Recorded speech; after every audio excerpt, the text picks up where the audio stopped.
जवानी मुंह में आवे पानी तनी चिखा तो हमरा के पहिया में आवे रानी देख के तो हर चढ़ल जवानी मुंह में आवे पानी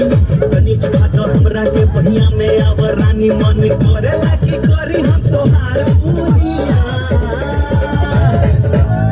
काहे लाला चला लहरी छला नहीं तोहरा से बची हमार दुनिया नहीं तोहरा से बची रसदार दुनिया